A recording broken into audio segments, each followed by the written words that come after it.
Hi there. Oh, I'm just out overnight. I'm about 10-15 miles from my house. It's a beach site and we're going to set up a new tent. You know, I've been threatening to get a 2-man tent for long enough, and just for a laugh, I've not read the instructions. So let's see how long it takes me to get it up. Whatever it is, there's plenty of room.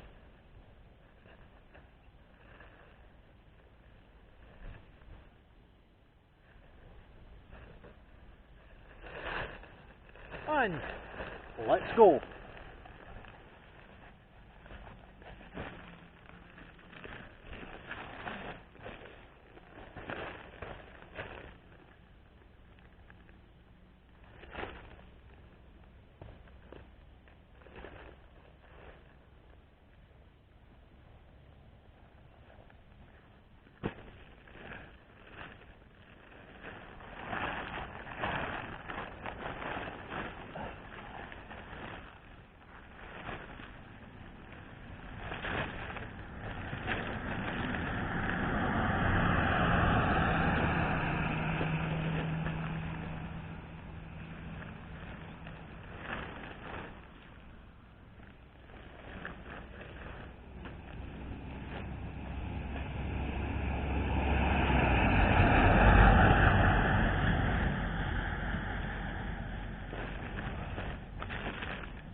So how was that then?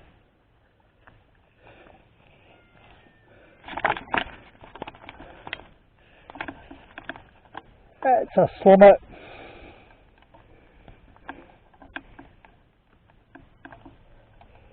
two-man tent. It's called a Cub. As you can see, I got it up, no bother, right out of the packet. I cheated, I had watched the video, but that's it up. And all I need to do now is put the pins that put the pegs in and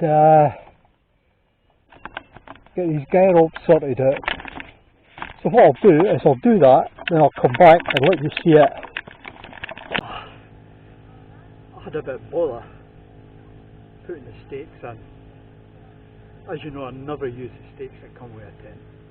I use these fishing ones, and this ground was as hard as hell. I had to use a 4-pound hammer that I carry under the seat of the car to hammer them in. But there's 6 pegs that go in.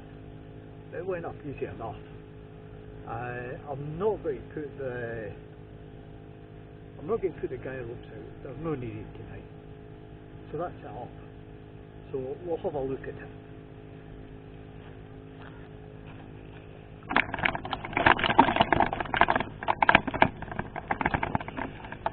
So it's a Slumit Cub.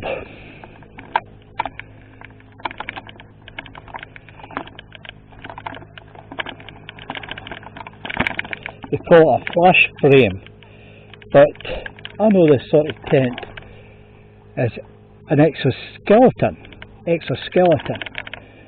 As you see, the skirt comes right down to the deck, and that's the same all round. I'll have to tighten that up. And I'll still have to put the roof on. I knew I forgot something. So it's 7 or 8 pegs, maybe 9 pegs. Anyway, It's 4,000 hydrostatic head. Now, 1,500 hydrostatic head according to British standards is waterproof. There's a lot of tents on the market at 2,000 hydrostatic head, 2,000 millimetres that is. Aye, and a lot of them get sent back because they leak. This is 400. I would never get a tent that was less than 3,000. So this is going to be bulletproof when it starts to rain.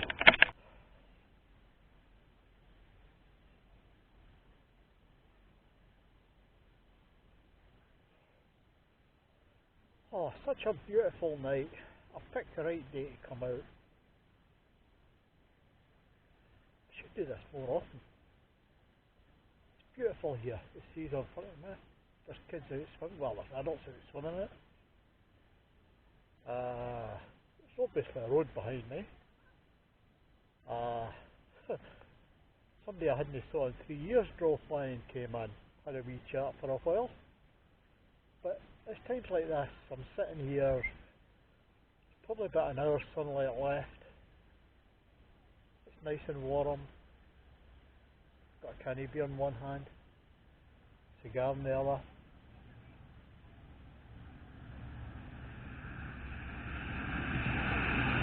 Tranquility. Well, it would be tranquility if we didn't have the occasional car going by, but it's a small price to pay for this beauty. This is going to be an excellent night. I can feel it. Everything inside the tent is all set up. We'll see how everything goes. But I'm just going to sit here until the lights out and listen to the radio and just chill out. That's what life should be all about, especially when it gets to my age. I'm not 21 anymore.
Good night.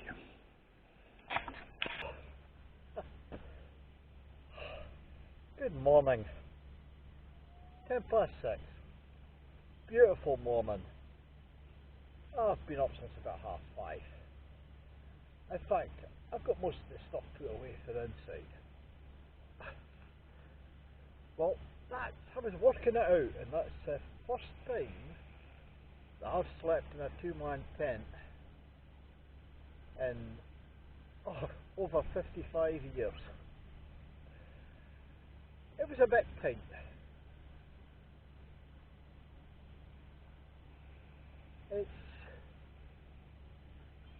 I've still maybe got a half stone or a stone to lose before I can be 100% comfortable in the tent. But I did okay. I was quite happy with it. I had a good night's sleep, a very good night's sleep. The screens on the inside, I didn't close them because last night the temperature was so high. The tent itself is absolutely brilliant. Very quick to put up. And I believe very quick to put down. I've had a wee look at it, and I think they've made a lot of adjustments over the years to the system. It's got a flash frame now, but we always called it an exoskeleton. It was an El Chico system, but this crew, and there's another group that they mainly make motorcycle tents. And you see I've got the system working a lot better. As you can see, we're in the country. Anyway, the night itself, as with every good camping trip, you always forget something. I forgot the blinking table, but I looked in the back of the seat of the car and I found my old carp fishing table. I bet you a lifesaver.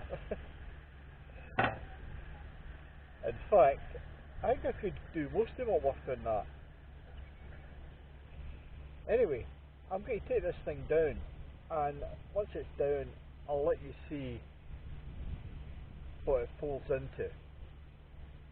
I was very impressed taking it out of the pack, how easy it came out. No fiddling about, and you would try to jam a tent into some of these holdalls that they give you for them. Goodness gracious, it takes you longer to get the tent into the holdall than it does to put the flimming thing up sometimes, I think. Anyway, let's get at it and get this thing done.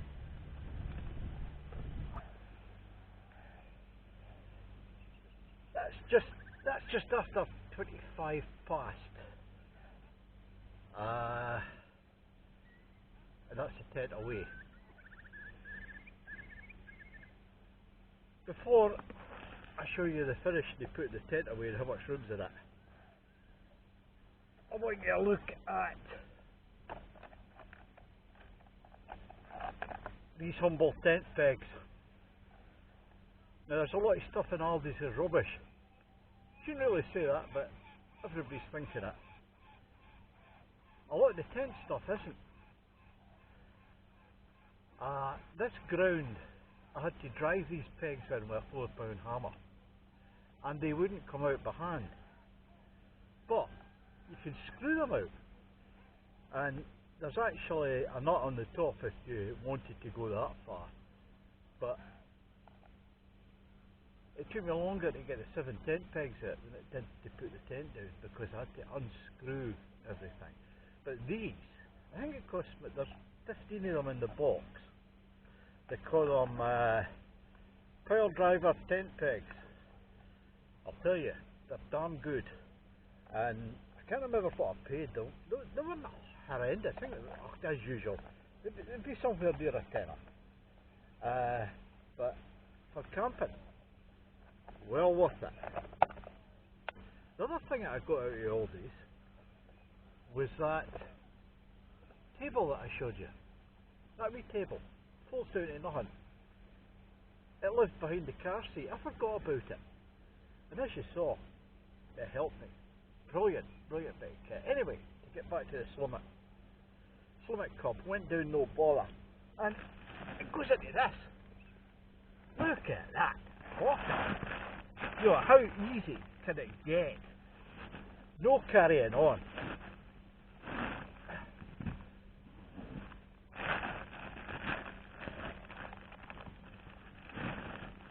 Look at that. Tighten that up, shove that under.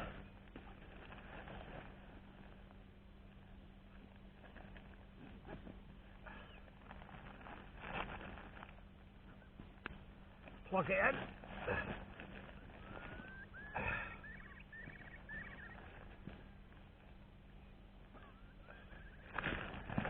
As you know, this hasn't been rehearsed.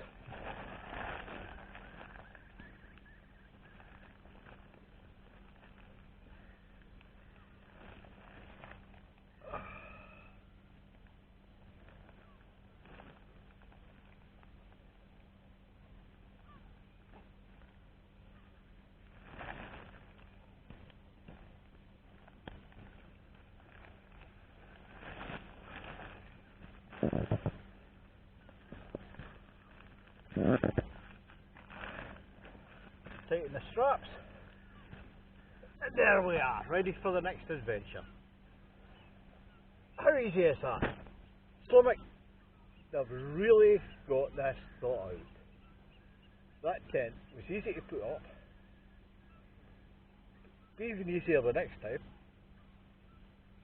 As you can see, it was easy to put away. What more can you ask for? Okay, you could ask for the fact it's a good tent. I've got to say, I got the feeling that it was a good tent. What will I be using it for? Well, if I was fitter, I'd be using it for almost everything that I do, which is, you're not camping that far away from the car. So I think for me it's going to sit there for another 6 months, maybe 1 or 2 wee outings. I might do this again, because this is 15 miles from my house, not even. And the midges are not too bad, I'm getting inundated with them, but I've got this stuff on. Anyway, what have I got planned? It looks like I'm going to go to a site in the Rhines, the South Rhines. That's over Port Patrick Way, below Stranraer. Not really a tent site, but you hear this? There's a lot of caravanners along there, and this is a car coming along, and it's being really, really nasty pumping its horn. You've got to give me one as well. So, idiot. You get them in all walks of life. Anyway, let's see what happens to the next one. I'll be out in a few days. Cheers, see you then.